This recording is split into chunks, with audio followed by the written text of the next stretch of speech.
ang pamamahala, ang kapangyarihan, ibinigay na ng Ama sa Anak. Kaya yung mga salita kong powerful yan. So I am the new owner of the world. So I am the new owner of the world.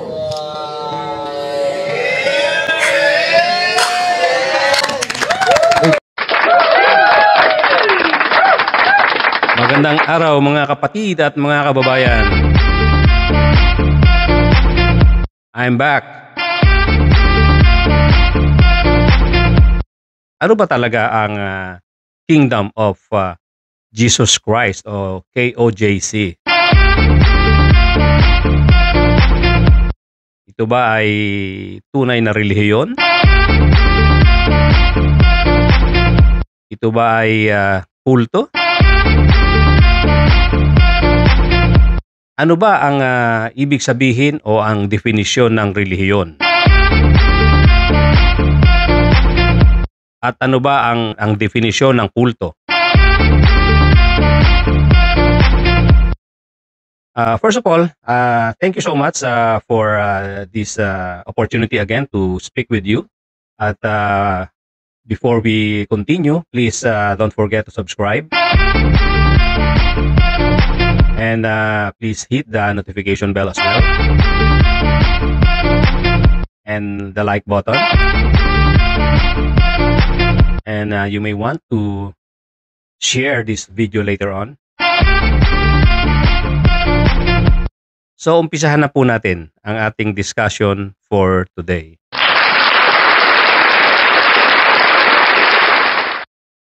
Ang religion po ay isang ekspresyon ng ating paniniwala na ginagarantiya ng ating konstitusyon. Sinasabi sa ating 1987 Constitution, the separation of church and state shall be inviolable. At ang religion, kung i-define natin sa simpleng salita, ito daw ay pinagsama-samang paniniwala base sa emosyon, pagkilos, gawi at samahan na pinagkasunduan, tinatanggap at pinapahayag na may katotohanan. So yan po ang definition sa ating abot ng ating makakaya na pagde-define base sa ating mga research. At ang kulto naman ay as defined in Oxford Dictionary, a cult is a misplaced or excessive admiration for a particular person or thing, or a system of religious veneration and devotion directed toward a particular figure or object. Sa simpleng pananalita sa ating lingwahe, ang kulto raw ay isang wala sa lugar o labis na paghanga at paniniwala sa isang particular na tao o bagay. O ito ay isang sistema ng isang pagsamba at debosyon na nakatuon sa isang particular na bagay. So kung tayong tatanungin, mas mabuti ba ang relihiyon o ang kulto? So wala naman tayong eksaktong kasagutan sa katanungan na yan. This all depends on the leadership of a particular religion or a cult. Kung ano talaga ang intensyon nila at paano nila ginagamit ang kanilang pagiging leader ng relihiyon o ng kulto. Ibig sabihin, ang kulto man o relihiyon ay maaaring mabuti o masama. Depende sa talagang intensyon at kung paano ginagamit ng kanilang mga leader ang kanilang samahan para sa kanyang sariling kapakanan o kapakanan talaga ng mga taong miyembro niya.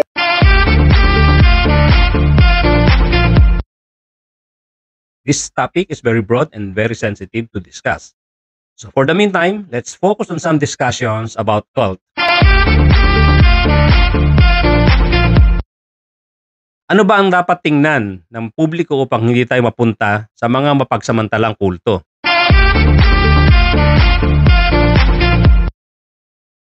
At paano natin malalaman na ang isang kapamilya o kamag-anak ay unti-unti nang nahuhulog sa kulto?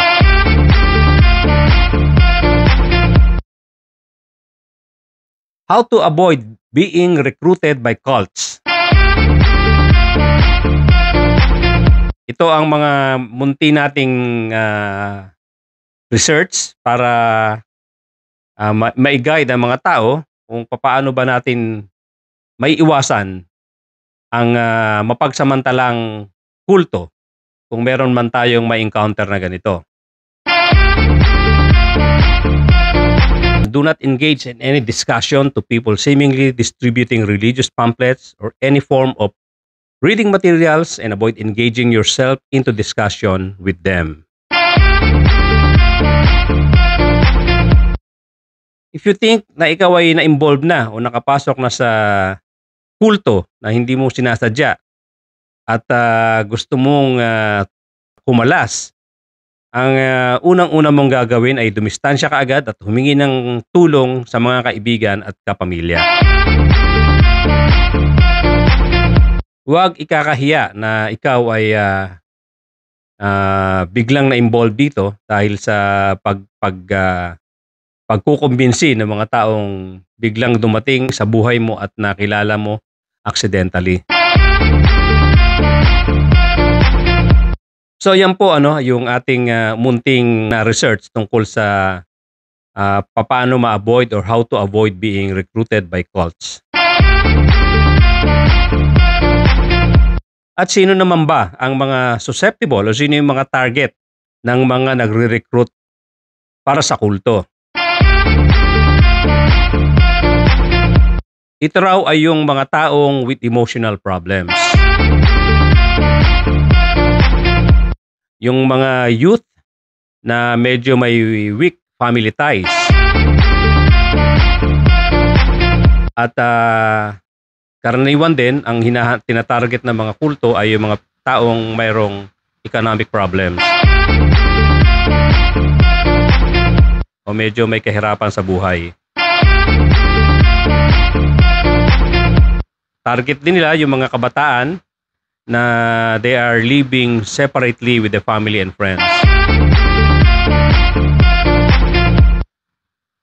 So paano naman daw ang ginagawang strategy ng mga cult members para mag-recruit ng mga tao? Once you gave them the chance to engage into discussion, you will be made to feel that you've just found new friends. They will make you feel very important. Ipaparamdam sa'yo na mahal ka nila, bubusugin ka nila sa mga papuri, and they will tell you how important you are to them. If they see that you are falling into their trap, they will begin isolating you. The usual technique is to convince you in joining out-of-town weekend activity away from your family. There, the immersion of the cult's ideology will begin. Once immersed, new recruits will be isolated further from friends, family, and from the outside world. Brainwashing will be part of their daily teachings.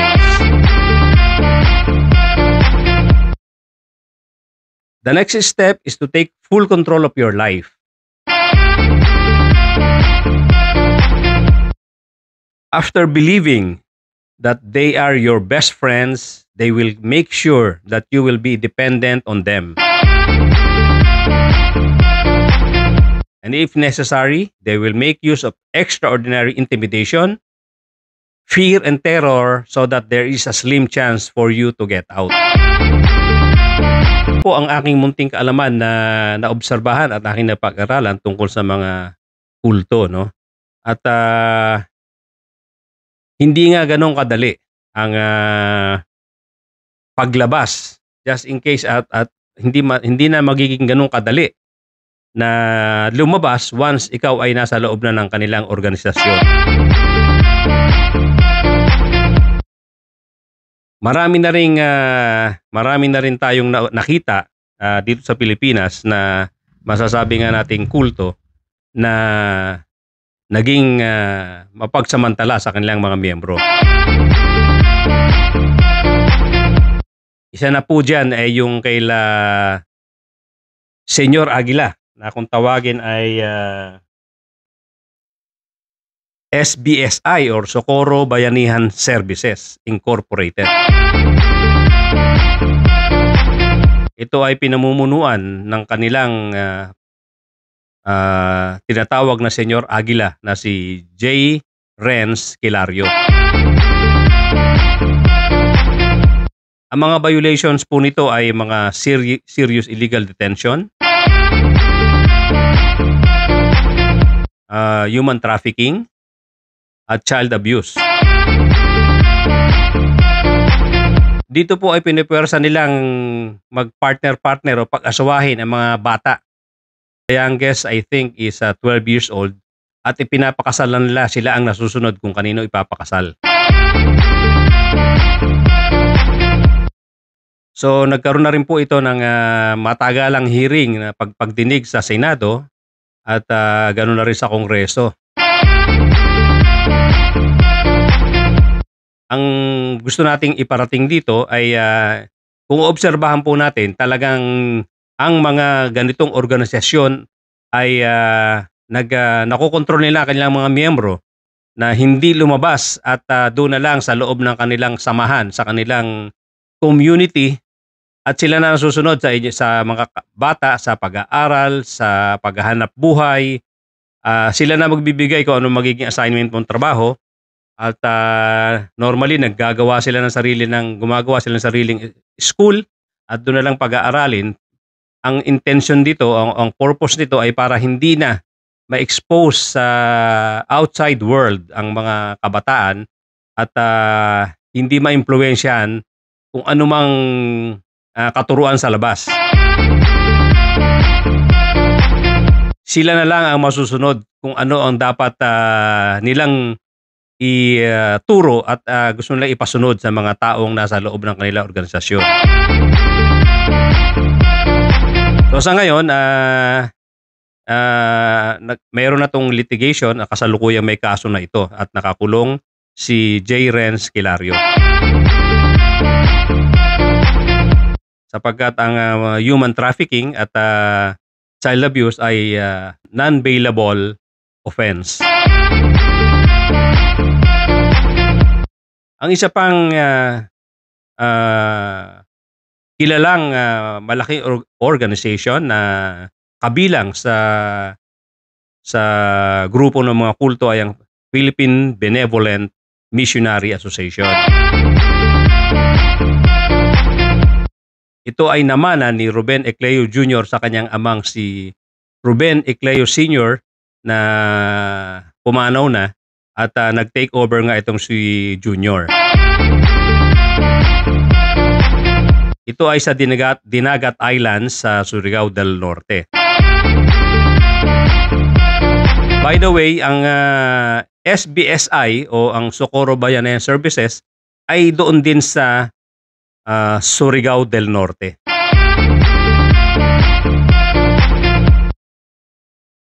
So ito yung dalawang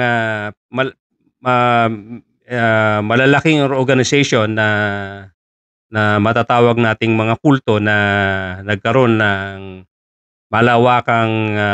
nagkaroon tayo ng awareness dito sa dalawang ito at ito yung mga tinatawag nating mga modern day cult organization.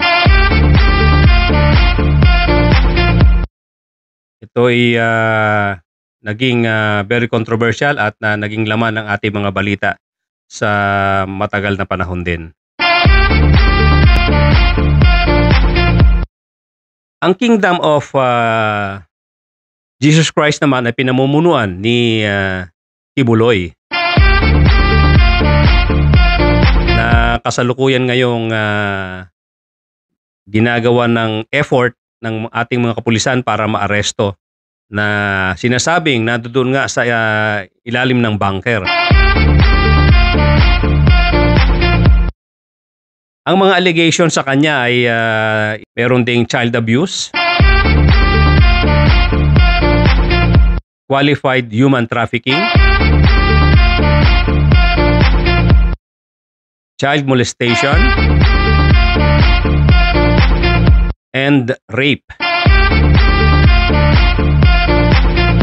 So kung titignan natin, meron talagang pattern kung anong klaseng organization ang tinatawag na kulto na in the guise of a religion. O ito ay nagtatago sa likod ng pangalang religion. Nakapag-aral pang mga pastor na ito, nag-aral ito, nag-aral ng Biblia kung saan-saan lugar. Ang iba pa niya sa abroad, katulad yata nitong si Pastor Kibuloy. Mukhang sa abroad pa nag-aral ito ng kanyang nalalaman tungkol sa Biblia. At ganoon din ang mga iba pang pastor. So yung kanilang knowledge ay ginagamit nila para makapanlamang sa mga miyembro nila. Sinasamantala ang kahinaan ng mga miyembro, kakulangan sa knowledge, kakulangan sa pag-aaral, at ganoon na rin yung sa hirap ng buhay. At gaya nga ng mga nasabi ko, isa pa rito ay yung may mga emotional problems. Mga kabataan o youth na hiwalay sa magulang at mayroon pang hindi magandang relasyon sa kanilang mga pamilya at mga magulang. At yan ay isa sa mga qualifications o kahinaan na hinahanap nila para ikaw ay ma-recruit. Kaya nga, mga mahal kong kababayan at mga kapatid, tingnan nating maigi ang ating mga kapamilya, lalo na kung hindi masyadong maayos ang ating relasyon sa kanila, at tayo ay nasa isang lugar na kung saan mayroong mga katulad nito na organisasyon na of course ayaw nilang tawagin silang kulto, at wala pa naman talagang exact definition ng gobyerno kung ano ang kulto. Pero yung kanilang ginagawang pag-brainwash, kanilang pag-segregate at pagkukumbinsi sa tao na ilayo sa pamilya at i-maniobra ang buhay, lahat na lang sunod-sunuran sa kanila, yan po ay hindi relihiyon. Yan po ay maliwanag na kulto. So wala mang definisyon na eksakto ang gobyerno or ang ating batas kung ano ang kulto. Mararamdaman po natin yan at makikita natin sa galaw at sa mga turo at mga pinagagawa sa mga miyembro ng mga pastor nila. At ang pinaka-glaring dito na madaling makita ay yung sobrang pagyaman ng mga pastor. Saan ka ba naman nakakita na alagad ng Diyos na nagpapasasa sa pera? Alagad ng Diyos na may eroplano, may sarili helicopter at napakaraming mga mansyon. At pinahihirapan ang mga miyembro, pinagpapalimos para lang sa kanya. Pati mga politicians ay nabubudol niya dahil sa pangakong boto. Dahil sa pambobola niya na ganoon daw karami ang kanya mga miyembro. At of course, iba pa, bukod pa yung kanyang financial support na ibinibigay. So yan lang muna mga kapatid at mga kababayan, at yung iba nating discussion about this topic will be on another episode para hindi tayo masyadong humaba. So meanwhile, ladies and gentlemen, mga kapatid at kaibigan, hanggang dito na muna at makikita-kita pa tayo. Please, doon sa mga hindi pa nag-subscribe, please do subscribe and hit the notification bell and also the like button. And please do share this video to your friends and family. Thank you so much, and I'll see you again.